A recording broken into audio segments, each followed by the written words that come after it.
Thank you very much, ladies and gentlemen, and welcome to the Literalist reactions. I hope you get a kick out of watching it. Welcome everyone to another Literalist reaction video. John, I am misclicking buttons all over the place today. What do we got today? What a coincidence. I was Miss Clicker 1982. Oh. Anyway, yeah. What do we got today?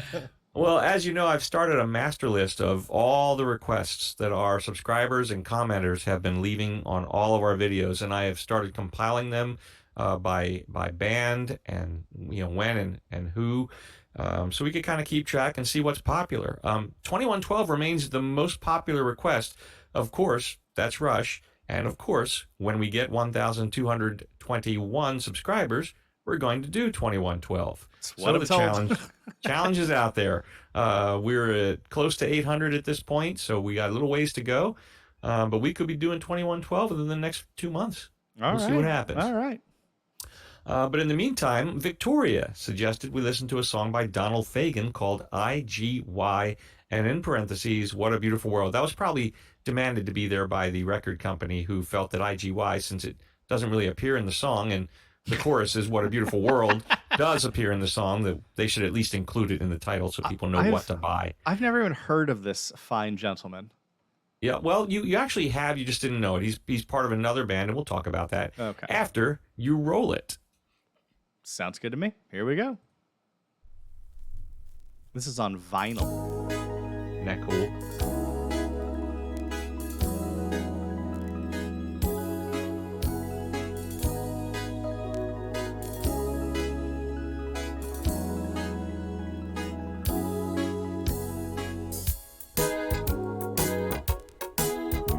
Interesting. Little reggae. Yeah. Boppy little reggae beat.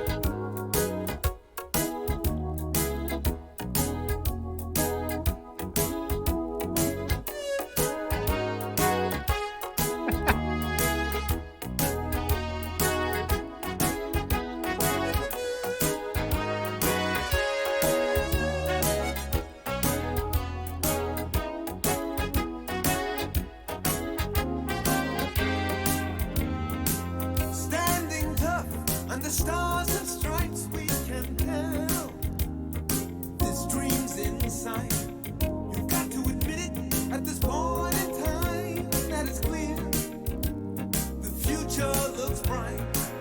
On that train, no graphite and glitter. Undersea by rail. 90 minutes from New York to Paris. Well, by 76 we'll be A-OK. What a beautiful world this will be. What a glorious time to be free. What a beautiful world this will be. What a glorious time to be free.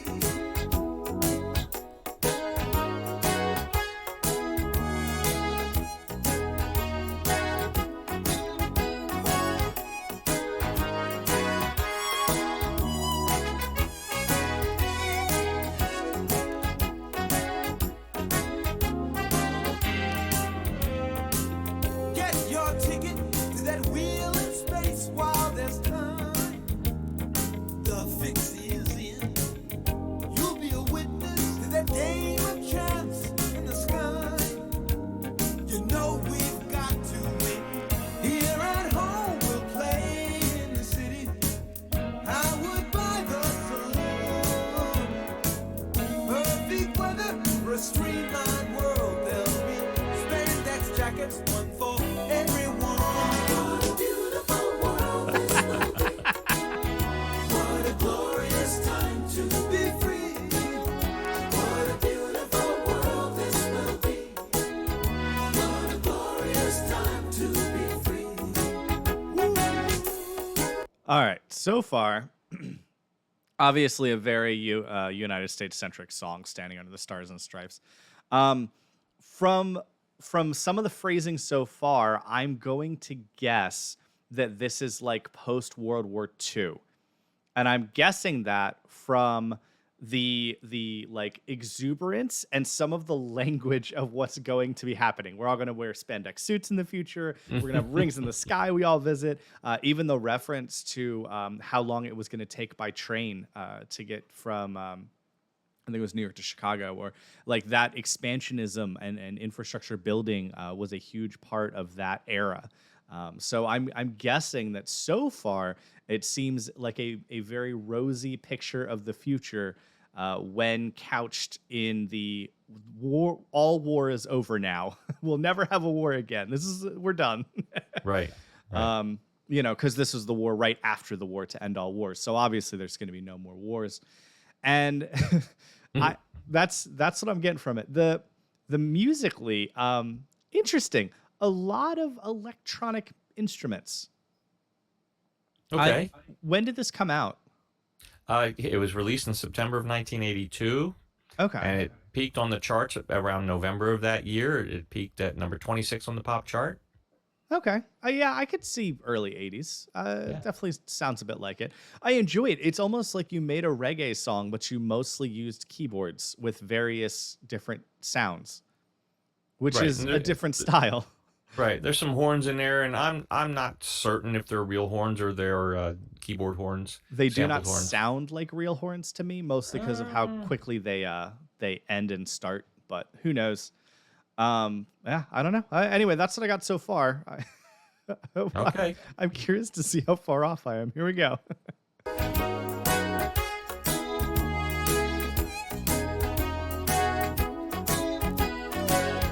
I'm pretty sure that's a real horn.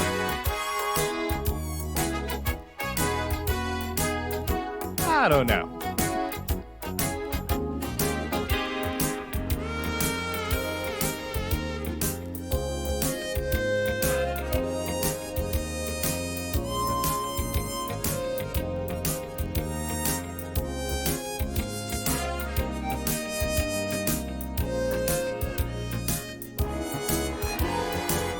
On that train, or graphite glitter, undersea barrier.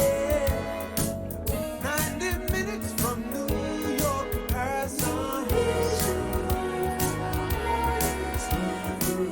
Just machine to make big decisions. Programmed by fellas with passion and vision. We'll be clean when that work is done. We'll be eternally free, yes, and eternally young. What a beautiful world this will be. What a glorious time to be free. What a beautiful world this will be. What a glorious time to be free. What a beautiful world this will be. What a glorious time to be free. What a beautiful world this will be. What a glorious time to be free.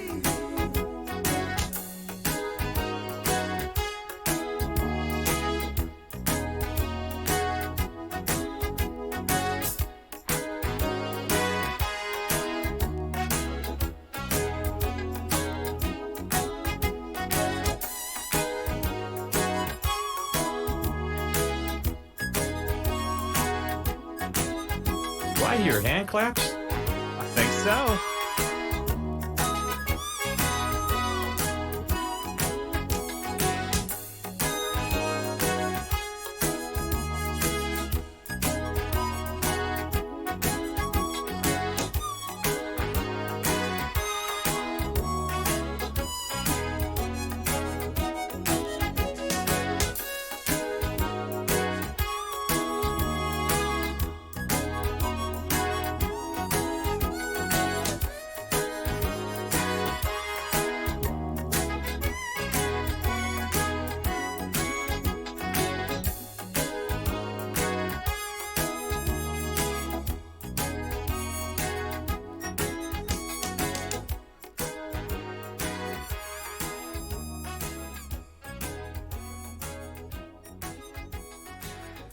Interesting.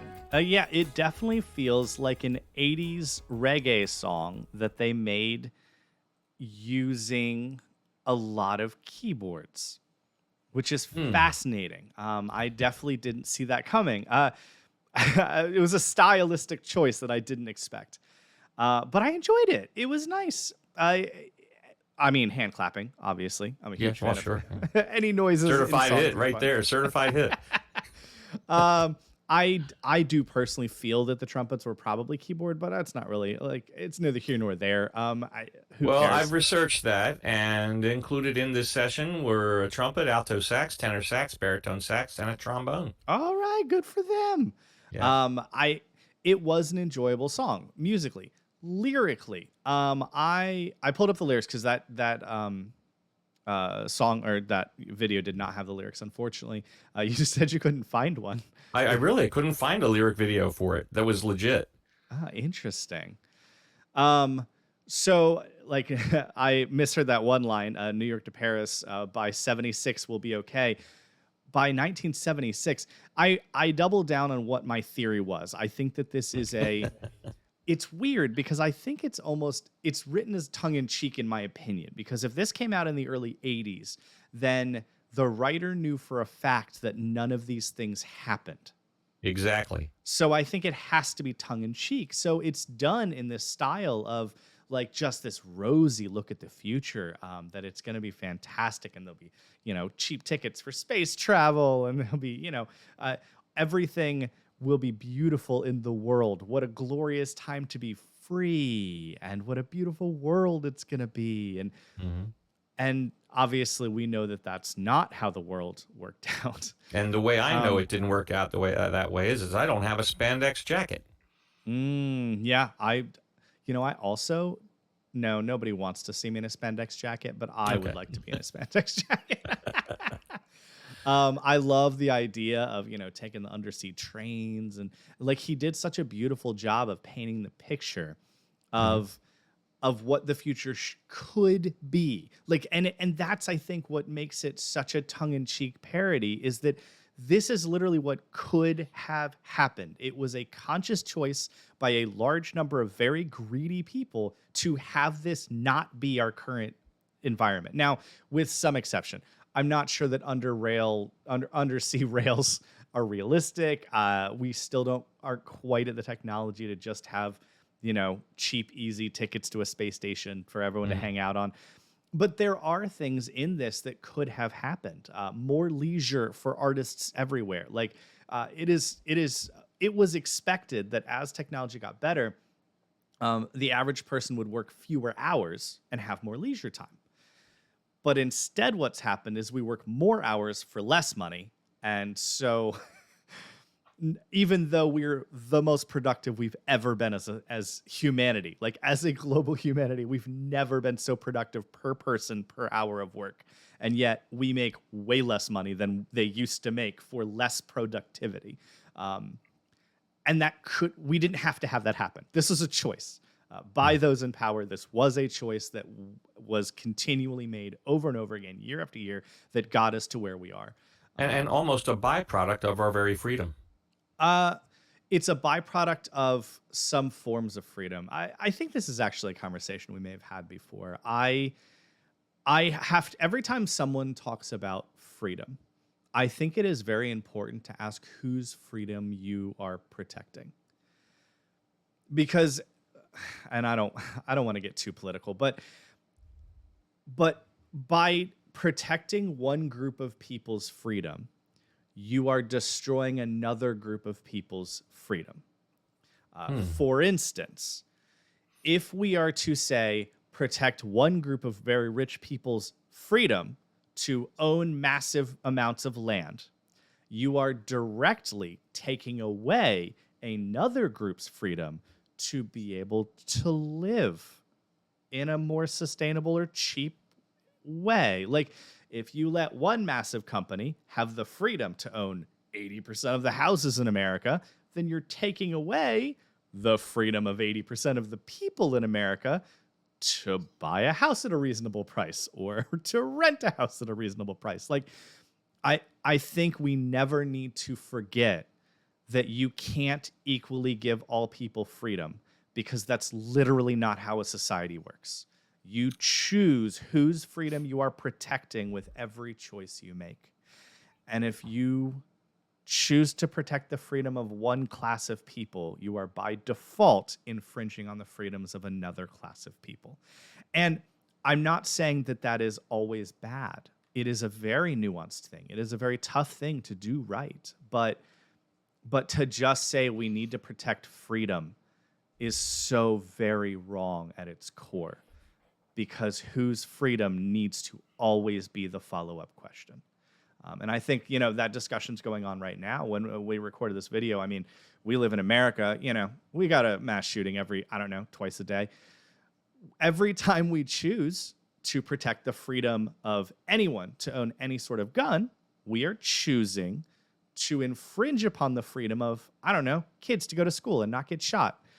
So it's a choice. Like, you can't protect everyone's freedom equally. You can only choose which class of people to protect their freedoms and directly infringe on other freedoms. So that's all I'm saying. I don't like your example, but I don't disagree with what you're saying. In your example, it just takes out the fact that whether guns are legal or not legal, people will be able to get guns. Almost all shootings recently have been with legal guns. Like, we could have this discussion. It's a long discussion we're not going to get into. Right, but if it weren't legal, they would find illegal ways to get them if they're so inclined.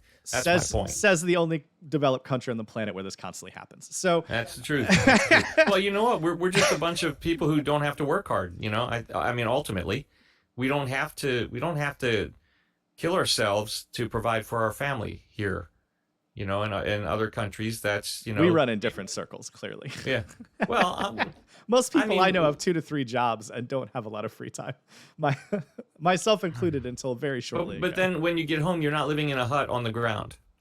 I am not living on a hut on the ground. Right. So we're comfortable is what I'm trying to say. But that's beside the point. Let's get back to the music for a minute, shall we? We can do that. This isn't a social commentary, is it? Maybe it is. Maybe that's what our channel is becoming. But to be fair, what is music? So much of it is a social commentary, and I think put to a poppin' reggae beat. Mm-hmm. And I think that's one of the things that's really interested me about so many of these songs that you've been showing me, and it's been opening my eyes to a lot of things. And one of those things is the sad truth that most of the problems that we have now are not new, and people who spent time looking at the world and thinking about them saw that they were problems then, and most of them have only gotten worse. Not all of them. Some of them have gotten better. But, when you look at stuff like this, I think my favorite line in this song was a just machine to make big decisions, programmed by fellows with compassion and vision. Because I think that that's what the future that they wanted. And then instead, that's not the future we got. And I just think that that's very sad, And I think Donald Fagan probably also thought it was very sad. That's why he wrote this song. Certainly did. So it has been very interesting to see how many of these artists take the time to look around and really see the social issues of their time and the past. But also in this particular song, I appreciate that he took the time to not just see the social issues of the present, but what people in the past thought the present would be like, and how different the present actually is from their rosy picture of it. I love reading those old 1930s World Fair, what they thought the future was going to be like. It's fascinating. And sometimes a little sad, but mostly fascinating. So I liked this song overall. I think the message was obviously fantastic. I liked the reggae beat. It was super fun. It was unexpected. Early 80s synthesizer reggae with some real trumpets and saxophones, as it turned out. So, yeah, I'm a huge fan. Well there done. You go. Good pick. Playlister. Who'd you say that was? Donald Fagen. No. I mean, who suggested it? Oh, Victoria suggested it. Victoria. Well done, Victoria. That was a fun song. Yeah, Victoria's in the 8th percentile of our subscribers, female. So, yeah. Solid. Solid work. So Donald Fagen and his musician and partner friend Walter Becker, they formed a little band you may have heard of from recent times called Steely Dan. Oh, you played me some Steely Dan. Yeah.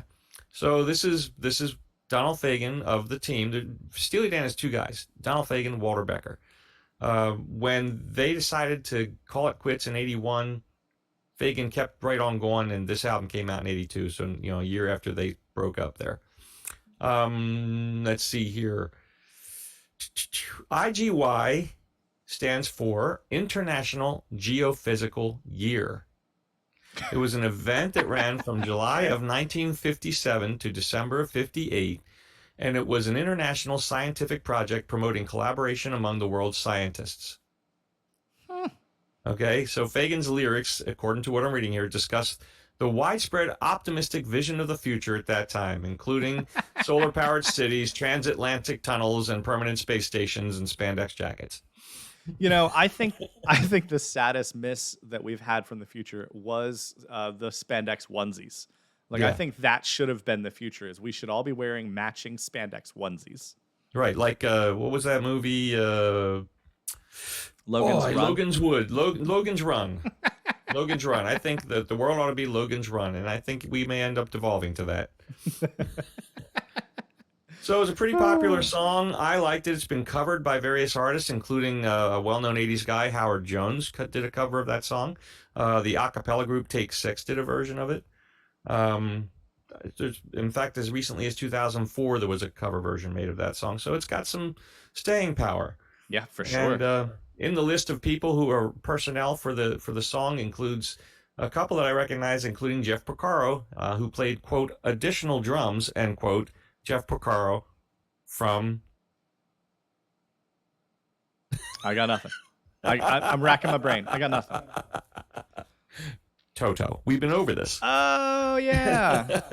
Cool Toto. That man loves blessing the rain down in Africa. That's what I know about Toto. Yeah, that's for sure. All right, so there you go, Dave. We've knocked another 80s hit out. And if they have other suggestions, you subscriber type folks. And remember, we're trying to reach 1221 so we can get to 2112. And I'll see you on the flip side. Thank you very much, ladies and gentlemen, and welcome to the... Literalist reactions. I hope you get a kick out of watching it.